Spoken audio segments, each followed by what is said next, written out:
Welcome to The Force Always. My name is Diz, aka David Zammit. And this is about the news, views, reviews, and interviews. Let's get started. The only piece of news at the moment that Star Wars, Lucasfilm, Disney, whoever you want to call them as now, are demanding a huge transformation in how it conducts its movies, TV shows, and going away from, designated set locations which have been created in a fake manner but to look real, and going out and about on real location. This is happening as we speak, my friends. That's right. They've decided to really cut back on the cost and the look and feel to Star Wars, having that sort of special effects generated look to its set and going on location. And this is all because of the success we had from the reception of Star Wars Andor, especially season 2. Halfway through that season, it really exploded from, passion from the fans and even outsiders. Anyway, that's a piece of news that I can only give you today. There's nothing else. All I can also tell you that there is a fan event in Boston that's in America, a generalized fan event and a big gathering of nerds like myself that's not there, but over there right now in Boston. Big fan event. Anyway, that's the news for this time around. Let's get into views. Views is my story idea on anything Star Wars, just a story idea. Now, let me just say, first and foremost, my story ideas is not a way of saying to you that this is how it should have been. It's just a way I would like to see Star Wars, just coming from my perspective. If I was a writer, if I was a contributor of rewriting something or something like that, it's just a bit of fun entertainment. Anyway, my view this time around is about Boba Fett, played by Tamara Morrison, who I met in Japan, Star Wars Celebration. Very laid-back guy. Anyway, Boba Fett. I said on the last episode he should go back to being a bad ass, as we say here in Australia, ass, bad ass bounty hunter. And I think that should be more likened to that character, Boba Fett. He's always had that mysterious, always had that sort of, baddie sort of feel without being pure dark side. But I think that if it was me, I'd be really pushing forth such a feel to Boba Fett that it would come off like the Penguin, or, mafia movies such as, well, for me, a mafia film, even though you can debate this, is like Heat. Just very, the stakes is high, criminal element. Godfather, that's another film. Scarface, it nearly needs to come off like that. A weekly show that is really gritty and really criminal based.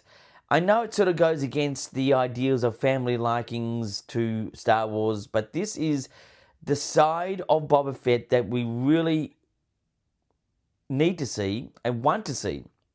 And I think it suits the character. If it was me writing the story or creating a story, he definitely would be on a weekly criminal event on the run, just continuously on the run. And obviously having a point of destination, but just as a generalization, my story idea, I think, should be much more criminal element, much more grittiness, and definitely being a baddie again.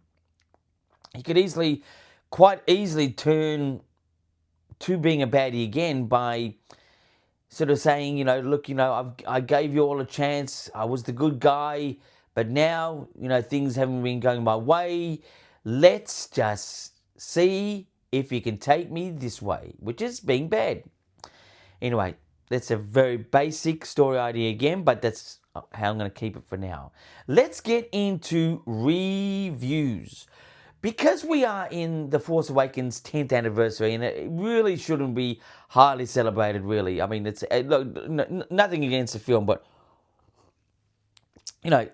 10 years is actually a short time of space for Star Wars, really, these days. But, it is a milestone, but, we don't need to go on about it. We can maybe go and watch it at the cinema if it comes out, or, maybe have a special viewing on Disney Plus or do something like this. But this is another now relic from the past. This is actually the Blu-ray. This is the 3D Blu-ray of The Force Awakens. Now, I've got obviously another copy of this. This has multiple discs with, special features and a 3D version of Force Awakens. Now, look, going to a 3D movie session can be a little bit annoying. It's a little bit, jarring. You sort of get a great feel of it at the start, sort of get into it, enjoying it, but it becomes a bit annoying with the glasses. A lot of people think it's overrated. 3D TVs I don't think are made anymore. I still have mine so I can watch things like this, the 3D. In fact, the cover to this is actually a 3D sort of cover, which is an added part of the, as they're saying, collector's edition.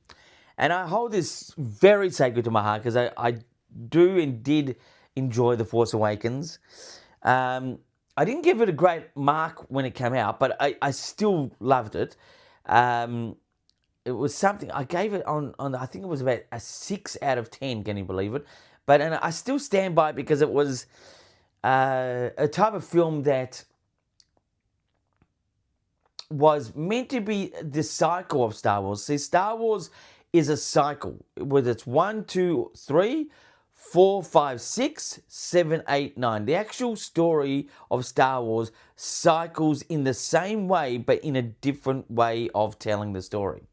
If you really, really want to look at, for example, The Phantom Menace and A New Hope, which are the two beginnings to each trilogy, they are almost the same type of story. And in fact, Force Awakens. But Force Awakens probably lent it too close to the mark of the first episodes of each trilogy.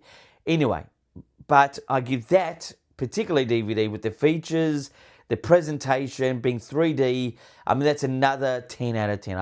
I love it. I hold it very sacred to my heart, Force Awakens.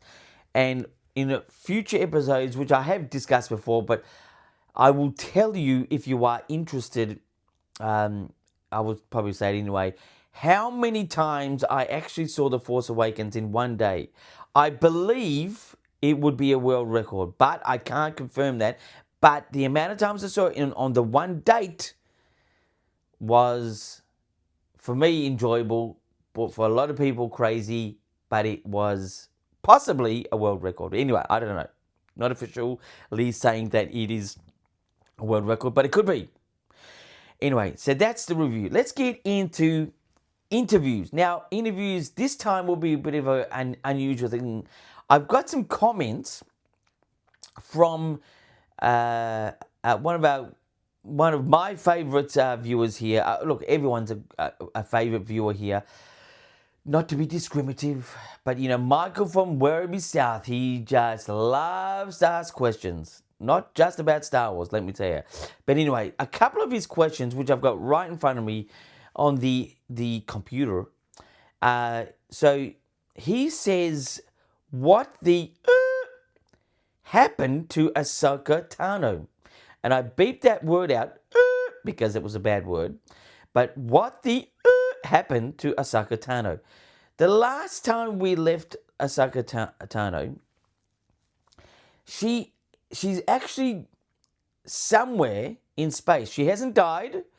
She hasn't, well, the official death, possibly by the Rise of Skywalker, which is episode 9, she should have passed away, but we don't know. But Osaka Tano is somewhere in space fighting for the greater of good. And I say it that way because she really stepped down of being a Jedi. She left the Order because she thought she was being hard done by, which was such a great episode in the Clone Wars when she walked away. One of the most iconic scenes as a hardcore Star Wars fan. For most or all of us, or part of us, or whatever of us, it was great. But she is still alive. She is still fighting for the greater good, but she's somewhere in space, just, fighting on. The official last time we saw her in releases was Ahsoka. Ahsoka.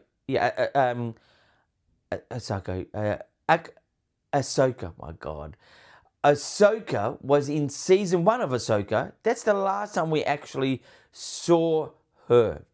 And as season 2 is being created right now, we're going to see more of what will or has happened with Ahsoka Tano. Ahsoka Tano, just in case you don't know, was the apprentice to Anakin Skywalker. Anakin Skywalker then became Darth Vader. From that point, there was a big disconnection, and rightly so. But anyway, so that's one of the questions that Michael from Werribee South has. There's many other types of questions he asks me in life, but let's keep it to Star Wars. The other question, now this is a classic question. He goes, who is Rey? Now, Rey is the lead female character in the latest trilogy, episodes 7, 8, and 9. She is of Force abilities. Very, very powerful. She was the lead character. So she started off being Rey, and then she ended up in Rise of Skywalker, episode 9, being Rey Skywalker. Now, I say that a bit hesitantly because the controversy amongst hardcore Star Wars fans her becoming a Skywalker is pretty high.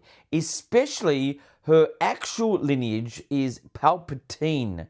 Palpatine was the emperor of the galaxy and essentially the most evil thing in the galaxy that caused the whole reason of Star Wars, the wars in the stars.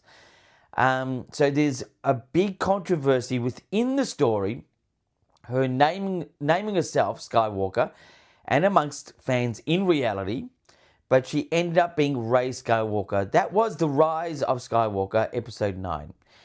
That is who Rey is, just for Michael, in Werribee South. Hardened area on the outskirts of Melbourne, Victoria, Australia. Let me tell you, anyway, only hard people live out there. Anyway, so that was some of the questions that Michael had for me. If you have any questions, comments, whatever you like, just send them in to me, especially through the YouTube. Let's go straight to the YouTube. I'm not really big on the Instagram or TikTok. Send them directly to the YouTube channel.